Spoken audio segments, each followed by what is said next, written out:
सोचिए, आपके पास एक घड़ी है जो आपको समय यात्रा करने में सहायता करती है। एक दिन आपके दिमाग में समय में पीछे जाने का ख्याल उत्पन्न होता है, जिससे आप अपने ग्रैंड पेरेंट्स को वहां जाकर तंग कर पाएं। अब आप अपनी घड़ी का एक बटन प्रेस करते हैं और सीधे अपने दादा के पास पहुंच जाते हैं, जो किसी पहाड़ की चोटी पर अपनी तस्वीर खिंचा रहे हैं। क्योंकि आपको अपने दादा कभी पसंद ही नहीं आए, आप उन्हें पहाड़ से नीचे धकेल देने का फैसला करते हैं। ग्रेविटी अपना काम करती है और कुछ ही क्षणों बाद आपके दादा इस दुनिया में नहीं रहते। परंतु रुकिए, अगर आप अपने दादा को अपनी दादी के मिलने से पहले ही मार देंगे तो आप समय में पीछे जाकर उन्हें मार पाने के लिए पैदा ही नहीं हो पाएंगे। अब अगर जब आप अपने दादा को मार पाने के लिए पैदा ही नहीं हुए, इसी कारण वह अभी भी जिंदा हैं, और अगर वह जिंदा हैं तो इसका मतलब आप भी जिंदा हैं, जिसका अर्थ आप समय में पीछे जाकर उन्हें मार सकते हैं। और इसी तरह ये साइकिल चलती जाएगी। इस थ्योरी को टाइम ट्रैवल पैराडॉक्स के नाम से जाना जाता है, और इसी कारण टाइम ट्रैवल इतना इंटरेस्टिंग माना जाता है। चलिए मान लेते हैं आपने और मैंने दो सेम घड़ियां पहनी हैं और हम इनका टाइम एक दूसरे से मिला लेते हैं। इसके बाद मैं स्पेस में उड़ान भर लेता हूं। अब स्पेस में मैं 28,000 किलोमीटर प्रति घंटे की रफ्तार से आगे बढ़ रहा हूं और मैं पृथ्वी के कुछ चक्कर काटकर वापस लौट आता हूं। अब जब हम अपनी घड़ियां मिलाएंगे तो हम देख पाएंगे कि मेरे लिए कम समय बीता है। हालांकि यह अंतर बहुत ही कम होगा, परंतु होगा जरूर। इसको टाइम डायलेशन के नाम से जाना जाता है, और इसका अर्थ आइंस्टाइन की थ्योरी ऑफ रिलेटिविटी के हिसाब से यह है कि समय जब अलग अलग ट्रैजेक्टरीज पर नापा जाता है तब वह या तो ग्रेविटी या फिर वेलोसिटी के द्वारा प्रभावित होता है, और यह दोनों समय को अलग अलग तरीकों से प्रभावित करते हैं। उदाहरण के तौर पर इंटरनेशनल स्पेस स्टेशन पर रहने वाले एस्ट्रोनॉट्स की एज 6 महीनों में धरती पर रहने वाले लोगों के मुकाबले 0.005 सेकंड्स कम नापी जाती है। हालांकि यह अंतर बहुत ही कम है, परंतु अगर यही एस्ट्रोनॉट्स बिजली की रफ्तार से स्पेस में आगे बढ़ते हैं तो यह अंतर काफ़ी हद तक बढ़ सकता है।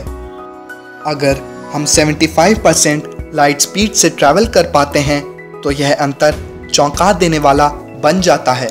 दोस्तों, जब हम लाइट की स्पीड से सफ़र करते हैं तो डिस्टेंसेस भी श्रिंक होने लगते हैं।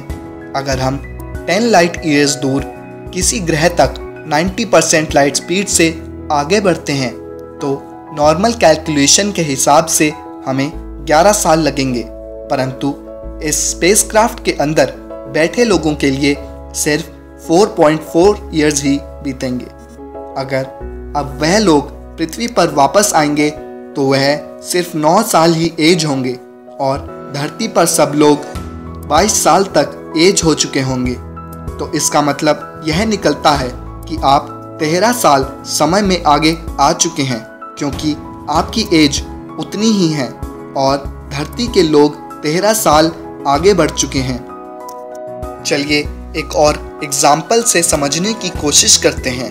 अगर आपने इंटरस्टेलर मूवी देखी है तो आप जानते ही होंगे कि कूपर और उसकी टीम एक स्ट्रेंज प्लैनेट पर लैंड करते हैं, जहां की ग्रेविटी पृथ्वी के मुकाबले 130% ज़्यादा मजबूत होती है। यह प्लैनेट गारगेंटुआ नाम के ब्लैक होल के पास लोकेटेड होता है, और वह इस ब्लैक होल के 55% लाइट स्पीड के साथ चक्कर काटता है। गारगेंटुआ का अपना मास 100 मिलियन सूर्यों के बराबर होता है, और यह 99.8% लाइट स्पीड से घूमता है।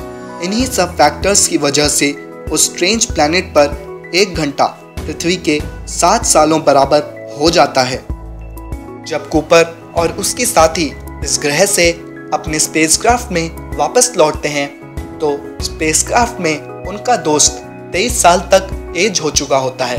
और हैरानी की बात तो यह है कि यह कोई साइंस फिक्शन ही नहीं, परंतु यह सारे एक्चुअल फैक्ट्स हैं।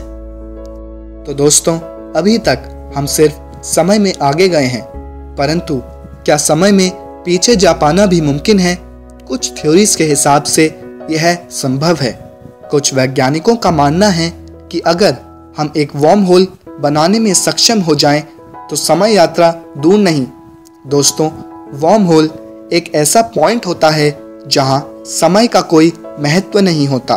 अगर हम ऐसा एक वर्म होल क्रिएट कर लें और उसके एक छोर को लाइट की स्पीड से आगे ले जाकर वापस ले आते हैं, तो यह दूसरे वाले से कुछ साल छोटा ही रहेगा।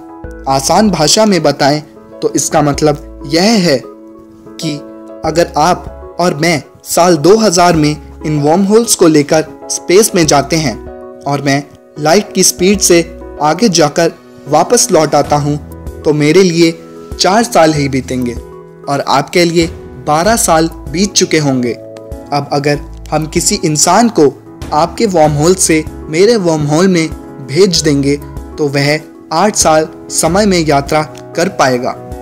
आइए एक आखिरी तरीके को भी समझ लेते हैं, जिसका नाम है क्रायोप्रिजर्वेशन। इसमें इंसान को मौत के कुछ समय पहले -130 डिग्री सेल्सियस पर फ्रीज कर दिया जाता है, जिससे उसकी बॉडी में हीट पैदा नहीं होती और हजारों सालों तक उसे प्रिजर्व किया जा सकता है।